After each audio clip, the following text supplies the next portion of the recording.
Hi everyone, నేను director విజయ్ని. మీతో ఒక మెమరీ షేర్ చేసుకోవాలి. కొంతకాలం క్రితం వైజాగ్లో నేను జాబ్ చేసేవాడిని. వన్ పర్టిక్యులర్ డే ఆ రోజు టాస్క్స్ అనేవి డెలివరీ చేయాల్సినటువంటి డెడ్ లైన్. ఆ రోజు పర్టికులర్గా మోర్ దెన్ వర్కింగ్ అవర్స్ ఎక్కువ పని చేయాల్సి వచ్చింది. ఆ రోజు చాలా స్ట్రెస్తో కూడుకున్నటువంటిది.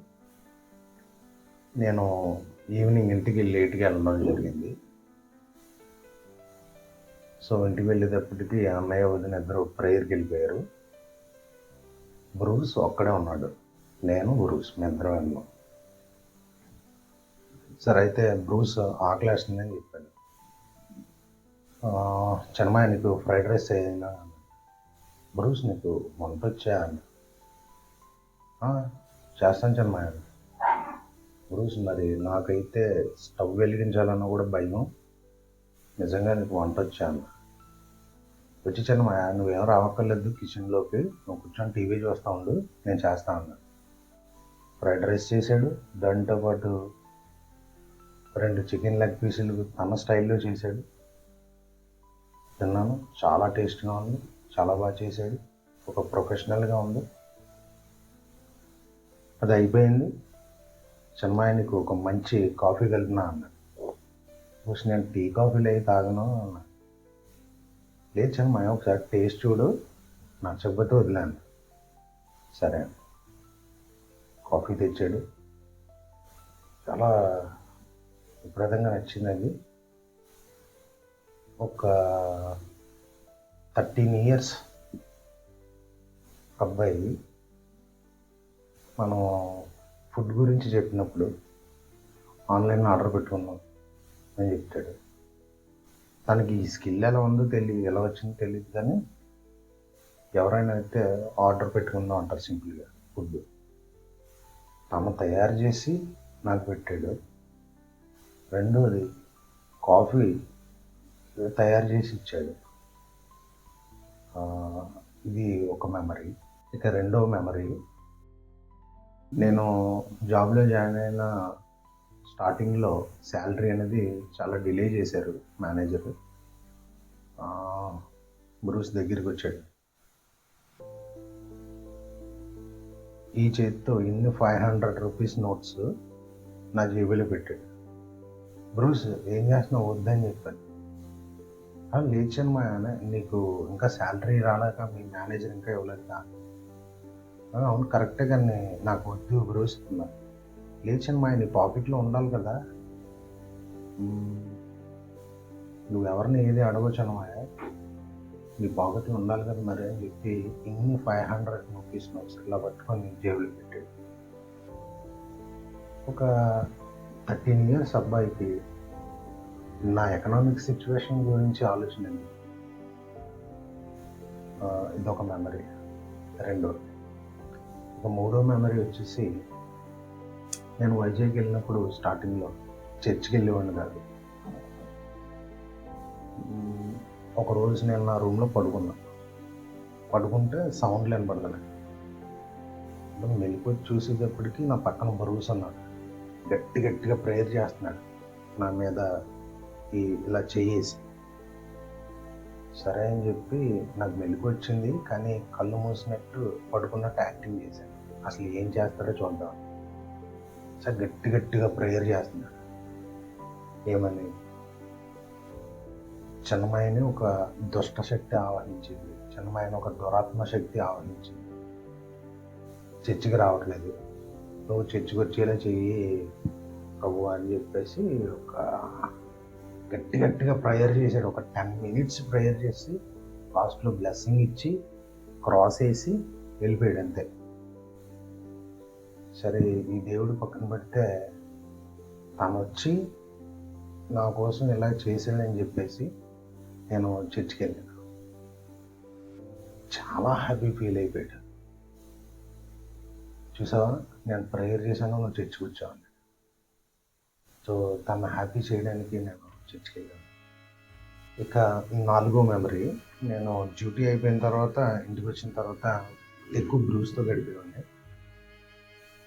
మీ ఇద్దరం కూడా చాలా సబ్జెక్ట్స్ డిస్కస్ చేసేవాళ్ళం.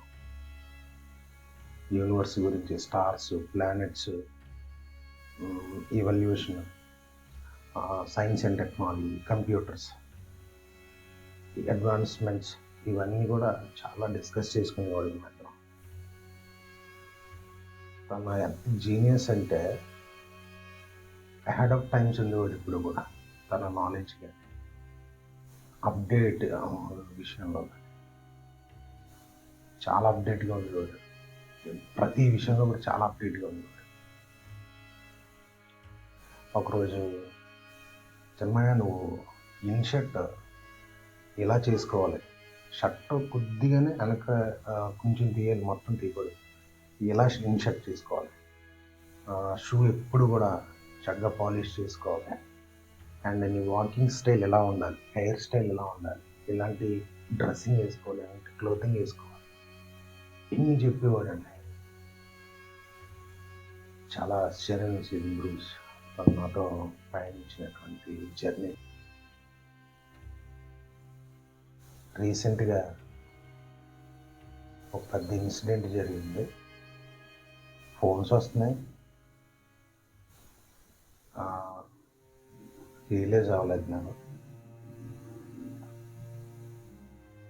బ్రూసాలు ఊరిలో అంబులెన్స్లో నుంచి బ్రూస్ని బయటికి తీస్తున్నారు.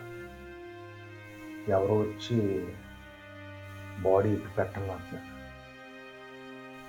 చాలా కోపం వచ్చింది. కాసేపు ఉన్న తర్వాత ఇంకొకరు ఎవరో వచ్చి 6 అడుగులు పొడవు, 5 అడుగులు లోతు తీశారు.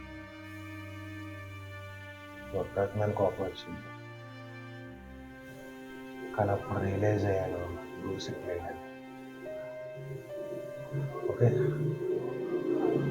ఒక ఇల్లు, చర్చు, ఈ ప్రపంచం తప్ప వేరే ఏది తెలియని పర్సన్ వెళ్తే, ఓకే, నేను హ్యూమన్ ఎమోషన్స్తో కనెక్ట్ అవ్వడం ఊహ తెలిసిన కొద్ది సంవత్సరాలుగా తెలుసు. మెటీరియలిస్టిక్ రిలేషన్స్ నాకు వస్తువులతో ఉంటాను, మెటీరియలిస్టిక్. ఇప్పుడు ప్రజెంట్ అయితే machines. Very few people human connections ఉంటాయి, వెరీ ఫ్యూ పీపుల్. అలాంటి పర్సన్ ఉన్న బ్రూస్ ఉన్నాడు. ఇది ఒక ఎవరిని బాధ పెట్టాలనే ఉద్దేశం కాదు, కానీ కొన్ని రోజుల నుంచి కొన్ని విషయాలు హాంటింగ్ చేస్తూ ఉంటాయి. ఈ డైరెక్షన్ ఫీల్డ్లో ఉండటం ఒక మైనస్ కొన్నాటికి, ఎందుకంటే షార్ట్ టు షార్ట్ అన్నీ కూడా హాంటింగ్ చేస్తూ ఉంటాయి. దానివల్ల ఒక స్క్రీన్ ప్లే లాగా అది ఒక షార్ట్ ప్రతిదీ మనకి హాంటింగ్ చేస్తూ ఉంటే ఇది షేర్ చేసుకుందాం అన్న ఒక ఉద్దేశం. కానీ ఒక ఫిల్టర్ లేని, మాస్క్ లేని పర్సన్ రియల్ లైఫ్లో చూడడం చాలా అరుదు. అసలు ఫిల్టర్ ఉండదు, హృదయానికి ఫిల్టర్ ఉండదు, మొహానికి మాస్క్ ఉండదు, ఏమనుకుంటున్నాడు అది చెప్తాడు. ఇలాంటి పర్సన్ మన దగ్గర లేకపోవడం అనేది చాలా, నాకు పెద్ద లాస్. ఎవరు షేర్ చేసుకున్నాను చెప్పాను, వాళ్ళు బాగా విషయం కాదు. It's okay, thank you. Daddy,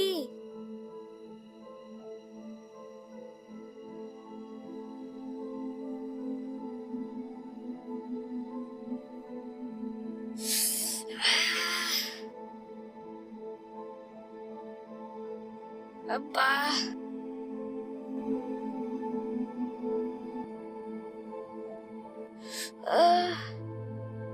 no John, no, don't cry. ఎలా పడిపోయావు? దెబ్బ ఎందుకు తగిలింది? పెయిన్ ఎందుకు వస్తుంది? బ్లీడింగ్ ఎందుకు అవుతుంది? టీయర్స్ ఎందుకు వస్తున్నాయి అని ఆలోచించు, ఓకేనా?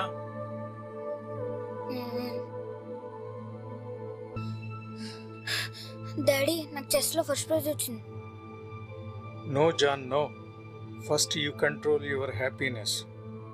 నీ ఏజ్లో స్టేట్ ఛాంపియన్ ఎవరు, నేషనల్ ఛాంపియన్ ఎవరు అండ్ ఇంటర్నేషనల్ ఛాంపియన్ ఎవరు, వాళ్ళు ఆ విధంగా ఆట ఎలా ఆడుతున్నారు అనేది అబ్జర్వ్ చేస్తుండు. ఓకే.